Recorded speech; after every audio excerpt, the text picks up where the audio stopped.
네, 여러분 안녕하세요. 김성진의 읽어주는 남자의 김성진입니다. 이번 시간에 여러분과 함께 읽어볼 책은 진짜 나를 발견하는 중입니다. 예요. 진짜 나를 발견하는 중입니다. 임야영 작가님께서 지으신 심리학에서 찾은 내 마음에 맞는 말.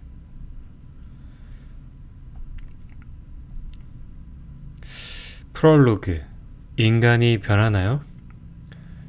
심리치료를 받으러 오는 사람들, 심리치료에 대한 의구심을 표현하는 사람들이 흔히 하는 질문이 있습니다. 인간이 변하나요? 바로 그것입니다. 그것은 생물학적으로 물려받은 유전자, 타고난 본성, 정해진 운명, 주어진 환경, 벗어날 수 없는 굴레에 대한 좌절의 표현이자 내가 아닌 다른 누군가가 되고픈 욕망, 혹은 내가 아닌 누군가를 내가 원하는 모습으로 바꾸고 싶은 통제 욕구의 표현이기도 합니다. 고대 그리스 델포이의 아폴론 신전에 새겨진 너 자신을 알라 라는 문구가 정신분석의 명제가 된 것은 그만큼 자기 자신의 모습을 있는 그대로 직시하는 것이 어렵기 때문일 것입니다. 나 자신이 누군지 알 수 없도록 내 마음의 눈을 가리고 있는 것의 정체는 무엇일까요? 나를 있는 그대로 인정한다는 것이 왜 그렇게나 무서운 것일까요? 내가 누구인지 똑바로 마주볼 수 있는 거울은 어디에서 찾을 수 있는 걸까요? 인생 최초로 나의 모습을 비춰주는 거울은 바로 부모입니다.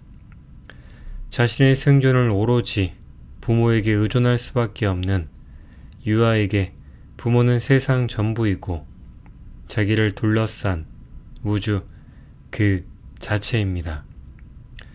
대다수 부모는 자식을 사랑할 것이며 자녀에게 좋은 것을 주고픈 선의가 있습니다. 하지만 자식을 사랑하는 것과 자녀의 말에 귀를 기울이는 것은 본질적으로 다릅니다. 타인의 말에 귀를 기울인다는 것은 그 사람이 어떤 사람인지를 알고자 노력을 기울인다는 뜻입니다. 그러한 노력의 기저에는 내 자식이지만 나와 다를 수 있고 내 자식이지만 잘 모를 수 있다라는 무지에 대한 인정과 나와 자녀를 별개의 존재로 떼놓고 볼 수 있는 독립성이 전제되어야 합니다. 나는 너에 대해 아직 잘 모른다. 내가 보는 것이 전부가 아니다와 같이 이러한 무지에 대한 허용이 자녀가 자기 자신이 될 수 있는 자유를 허락합니다.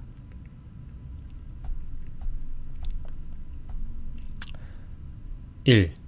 선택 밖의 만남. 가족이라는 이름으로.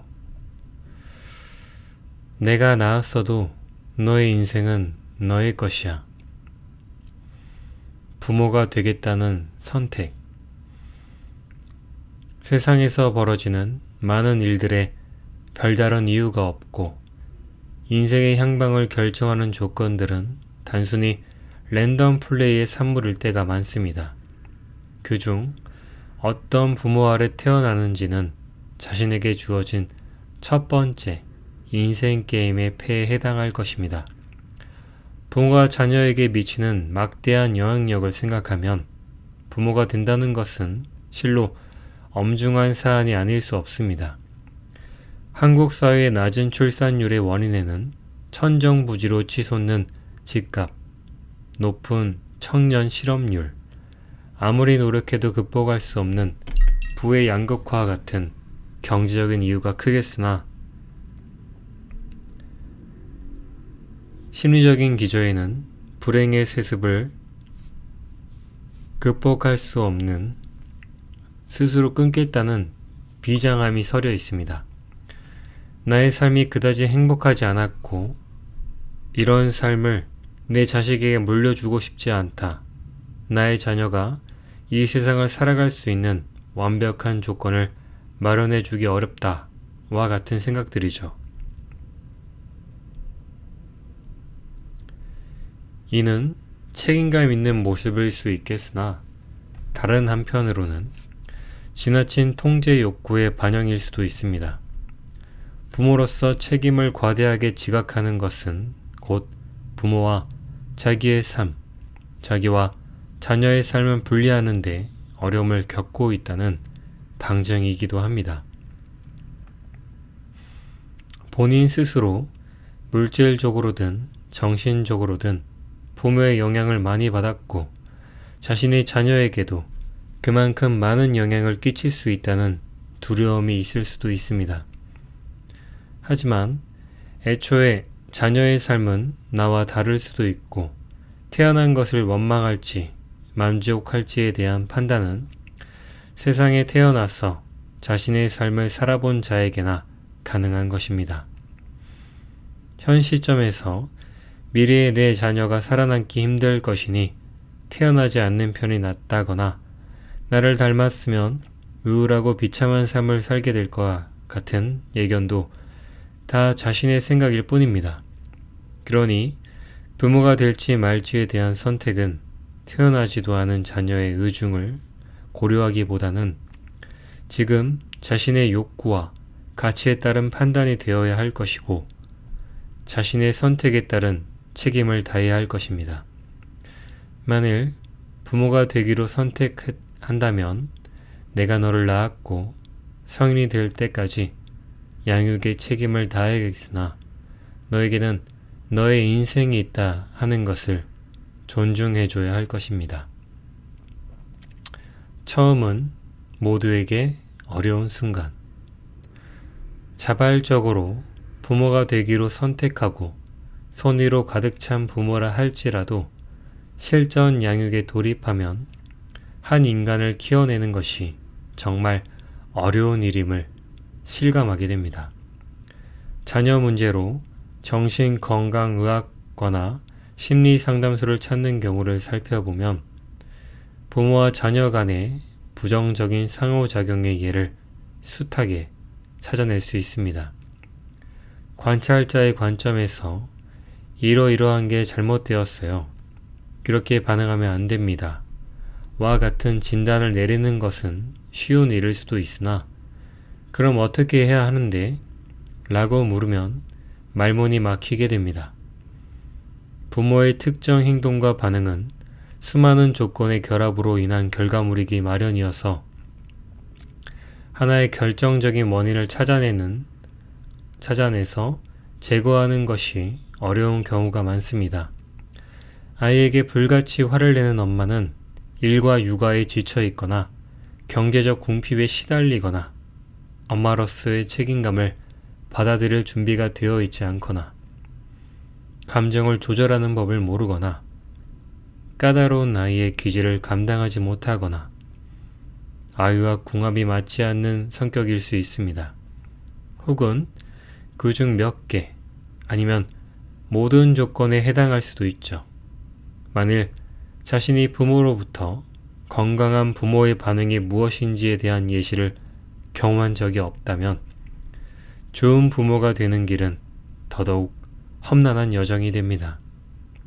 사랑이라는 이름으로 행해진 신체적, 정신적 폭력과 그릇된 관심, 방임, 소통의 부재 등 사랑의 본질에 대한 신념 체계를 왜곡시킵니다. 그리고 그 그릇된 신념은 우리의 마음속에 뿌리 깊게 박혀 앞으로의 삶을 좌지우지하는 보이지 않는 힘으로 작용합니다. 보이지 않는 힘을 깨닫고 그로부터 벗어나고자 해도 마음의 작용은 관성이 대단해서 새로운 방법과 기술을 습득하여도 그때뿐 어린 시절부터 체화된 익숙하고 자연스러운 반응에 번번이 지고 맙니다. 좋은 부모가 되고자 책으로 열심히 육아 이론을 설립한다고 해도 이론과 실전의 괴리는 클 수밖에 없습니다. 책에 나온 그 아이와 내 아이는 다르니까요. 이론은 여러 현상을 묶어서 설명하는 하나의 법칙입니다. 예를 들어 만 2세의 아이는 짧은 구나 문장을 말할 수 있다라는 명제는 만 2세 무렵에 수많은 유아를 관찰해서 얻어진 평균적인 모습을 반영하고 있습니다. 하지만 현실 세계에서 대표값에 해당하는 그 평균적인 모습과 완벽하게 일치하는 개인은 어디에도 존재하지 않습니다. 만 2세 이전에 긴 문장을 술술 구사하는 아이도 있고 좀 늦게 언어 발달이 이루어지는 아이도 있습니다.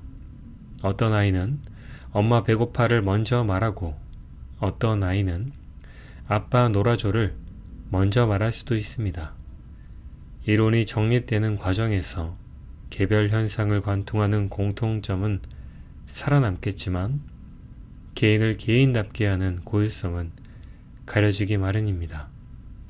따라서 이론을 통해 전반적인 발달 과정을 이해하고 내 아이의 상대적인 특징을 파악하는 데 도움을 얻을 수 있겠으나 아이의 고유성을 무시하고 이론과 이상적 목표에 끼워 맞추려는 시도는 아이를 있는 그대로 살아나는 것과는 상반되는 것입니다.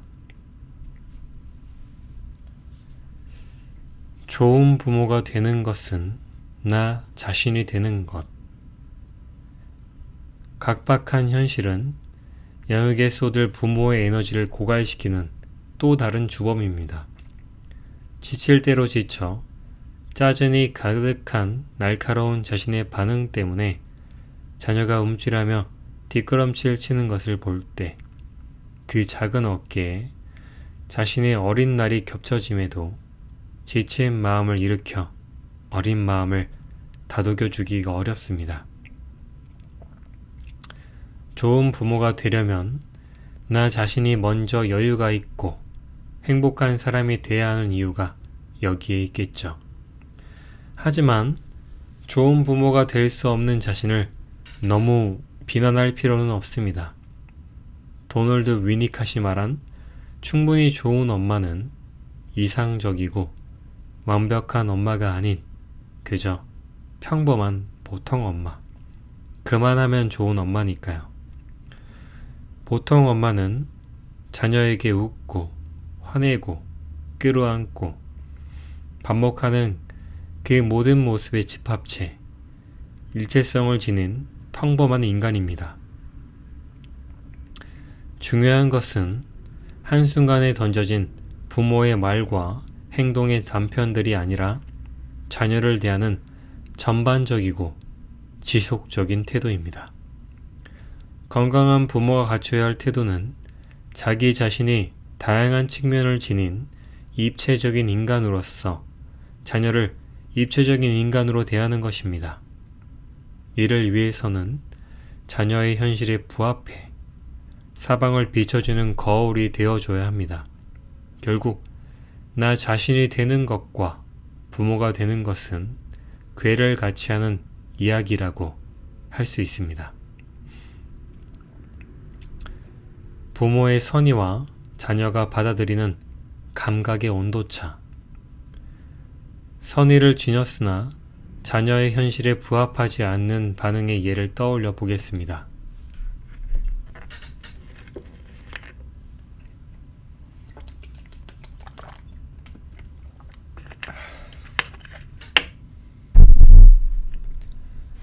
가히 얼굴 천재라 불리는 원빈이나 차은우 같은 스타의 부모들은 그들이 자만에 빠질 것을 경계해 항상 너는 잘생긴 게 아니다. 너만큼 생긴 사람 많다. 라고 말했다고 합니다. 결과적으로 그들이 스타가 됐으니 부모의 겸손이 미담으로 남았지만 객관적 현실, 주변 사람들로부터의 피드백과 동떨어진 부모의 반응은 어린 마음에 혼란을 초래할 수 있습니다. 부모의 인정에 목마르게 될지도 모르고요. 오히려 외모에 대한 집착을 낳거나 자신의 가능성을 과소평가할 수도 있습니다. 물론 이것은 하나의 가정입니다. 실제로 원빈과 차은우가 어찌 받아들였는지 알 수 없고 흥미로운 가상의 예를 든 것이니 오해하지 말아주세요. 그렇다면 어쩌란 말인가? 일본의 대배우 키키 키린과 손자의 일화가 있습니다. 손자의 외모가 남달리 예쁘장해서 많은 사람들로부터 관심과 칭찬을 받았다고 합니다. 자신의 노력으로 성취한 것이 아닌 타고난 외모를 추켜 세우는 것이 좋은 칭찬은 아니지만 그렇다고 예쁜 걸 예쁘다고 하지 달리 뭐라고 할 수 있겠습니까? 미추에 대한 인간의 판단은 놀랍도록 본능적이고 보편적인 측면이 있습니다. 그런 현실을 부정할 수는 없을 것입니다. 어느 날 키리는 손자에게 넌지시 애둘러서 이런 말을 해줬다고 합니다. 사람들이 다 너보고 예쁘다, 귀엽다 하지. 하지만 그대로 크면 성격이 나빠져서 친구들이 싫어하니까 착하게 커야 한다. 그래야지 귀여운 거란 착한 마음이 합쳐져서 더 좋은 사람이 된다. 조금 투박한 면이 있지만 이 말이 손자의 현실을 비춰주는 거울이 됐을 것 같습니다. 객관적으로 뛰어난 외모를 있는 그대로 인정해주고 하지만 그로 인해 생겨날 수 있는 단점들에 대해서도 비춰줬죠. 그리고 온전한 사람이 되기 위해서는 겉모습뿐만 아니라 내면의 가치도 중요하다는 것을 아이의 눈높이에 맞게 일러줬습니다. 키린의 무심한 듯 따뜻한 말 속에는 예쁜 건 좋지만 그게 다는 아니야. 좋은 사람의 기준이 예쁜 것만 있는 건 아니란다. 다른 사람을 판단할 때에도 예쁜 게 다가 아니야. 착한 마음은 예쁜 것과 별개로 존재할 수 있어. 와 같은 메시지가 담겨 있습니다. 추측건대 이 말을 들은 손자는 안도했을 것 같습니다. 그간 사람들이 자신의 외모에 대해 추켜 세울 때 아이의 마음속에는 사람들이 나를 예뻐서 좋아하는구나. 못생긴 건 나쁜 거구나. 내가 못생겼다면 사람들이 나를 싫어하겠지. 같은 불만이 커져 있을지도 모릅니다. 세간의 관심을 받는 것이 좋은 면이든 나쁜 면이든 아이의 한쪽 면만을 비춰주는 것은 위험합니다. 당연히 인간으로서 존재할 수밖에 없는 다른 특징들이 아이의 마음속에서 부정당하기 때문입니다. 빛이 강하면 그늘도 깊을 수밖에 없듯이 아이의 예쁜 외모만을 끊임없이 비춰주고 예쁘다는 이유로 많은 특혜를 허용해 준다면 예쁜 특징이 사라졌을 때 나락으로 곤두박질칠 수밖에 없도록 아이를 벼랑으로 몰고 가고 있는 셈입니다. 특정 분야에서 영재성을 보인 아이들이 성장 과정에서 지나친 세간의 관심을 견디지 못하고 좌절하는 경우 또한 이에 속합니다. 자신의 뛰어난 특징 외에 인간으로서 가지는 다른 속성들, 그것이 충분히 인식되고 소화되어 자신의 일부로 통합되지 못한 것입니다. 마찬가지로 키리는 단점으로 여겨지는 부분에 대해서도 애둘러 이야기해 줬다고 합니다. 불안한 기질을 타고난 아이들은 자라나는 동안 그렇게 겁이 많아서 어떻게 이 험한 세상을 살려고 그러니 누구 닮아서 저렇게 겁이 많은가 몰라. 쟨 너무 소심해서 걱정이에요. 같은 핀잔이나 염려를 사기 쉽습니다. 부모 자신이 세상살이의 두려움을 스스로 해소하지 못했다면 자신의 불안까지 투사하여 더 큰 비난을 퍼붓고 자녀의 가능성을 깎아내립니다. 키리는 은근히 너의 그 점은 좋은 거야. 조심성이 강하다는 말이니까 라는 식으로 타고난 기질의 입체성을 부여해 주었습니다. 모든 것에는 장단점이 있기 마련이라는 것을 인간이란 본디 그런 존재이고 너 또한 예외가 아니라는 것을 체감할 수 있게 말입니다.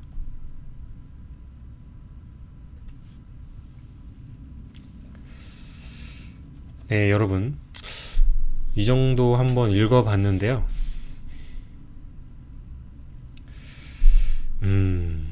진짜 나를 발견하는 중입니다. 진짜 나를 발견한다는 것은 무엇인가에 대해서 생각해 볼 만한 시간이 되기를 바라고요. 저는 진짜 나라는 존재가 항상 바뀐다고 생각을 해요. 어제 나와 오늘의 나는 많이 다르고, 또 분명히 내일 다시 태어날 나도 굉장히 다르겠죠. 그렇다면 진짜 나라는 건 무엇일까? 늘 바뀐다면 진짜라는 그 오리지널이 존재하는 걸까? 라고 생각할 수 있는데, 어차피 우리들은 항상 내가 뭔지 궁금하잖아요. 그래서 MBTI 같은 것도 많이 해보고 그런 과정들을 겪는데, 나라는 건 어떻게 정해져 있는 게 아니라 무엇을 하는지에 대해 따라서 바뀐다고 저는 생각을 하기 때문에, 만약에 나를 발견하고 싶다면 기존에 있는 나를 끌어내는 그런 선택이 아니라 새로운 나를 만들어내는 선택을 하는 쪽이 좋다고 생각을 합니다. 그래서 이 책을 통해서 올바르게 발견하는 방법, 더 건전하게 발견하는 방법, 그런 걸 도모하는 시간을 가지면 좋겠네요. 그러면 또 다음 시간에 또 다른 책을 계속 읽어보도록 할게요. 감사합니다.